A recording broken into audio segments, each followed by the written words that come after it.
Looking on how we can make a model. So now we are going to create a controller of our project.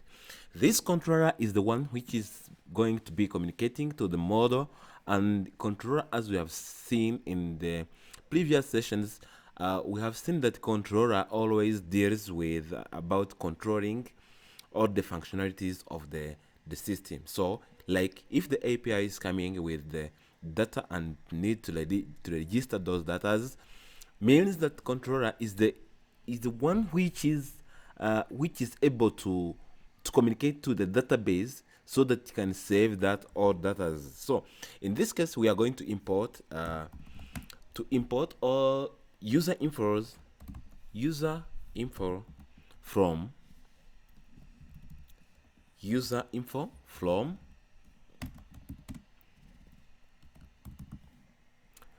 I use two dollars because I want to first key it out the folder of controller so that I can be able to access the model folder. Then inside the model folder there is also a file of user model. So now this user info is a mongoose. Once you hovering this variable and you don't see this mongoose, means that you can change, you can firstly check again your layout or this layout if it's good, if you are picking the user model as it is. So after having this, I'm going to create a class that will hold uh, all the functions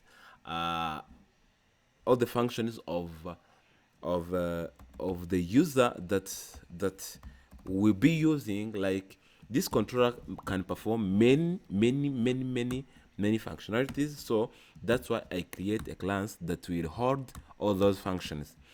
Means like if I'm making an API to create a or to register a user, I will also need to create API that will get all the users. I will also create an API to edit or to do what. So all those functions will be grouped in one class called user controller. So I have to export this default user controller.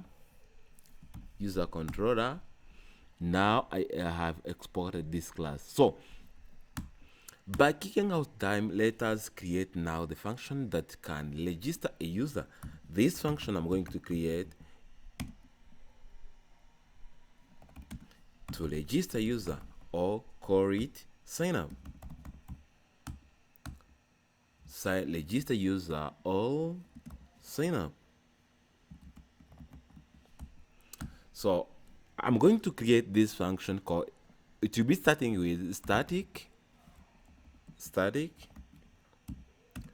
space. Now it's sign up user, then which is equal to async brackets. Inside put there it's a request because this function always receive the two parameters. It can be also be three, but the third one I will teach it to you later. But for now we are going to look on these two parameters, request and response. Means the API come with a request, but it replies the response. So now I'm going to type the command that will register a data in the model. So I have to type const a user, which is equal to await of user info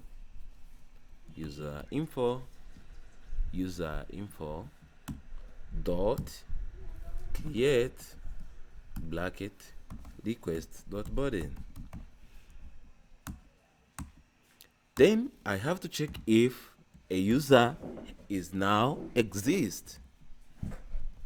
Once the user is not created successful, I have to return the response that shows that the user has not been saved. So I'm gonna create here a return function called res. This is a response status bracket When it's failed, we likely to use a status code of 400. So dot JSON, because our response will always be in JSON format. So status is 400, comma, message failed to register. In this case, our user will not be registered because this user will be holding a response coming from the user info. As you know, this user info is mongoose model. So make sure if you hover it, you get this mongoose model. So this function of create of the mongoose always return the response, and this response it's a promise. That's why we used async and await. So have a deep research on async await. You will get more information about promises, but later I will explain it more. So after this, we need to come here, and now if not a user means a user has been created. So in this case, outside the if, I'll be writing a return function that notify us or return response that tells us that now a user has been saved successful.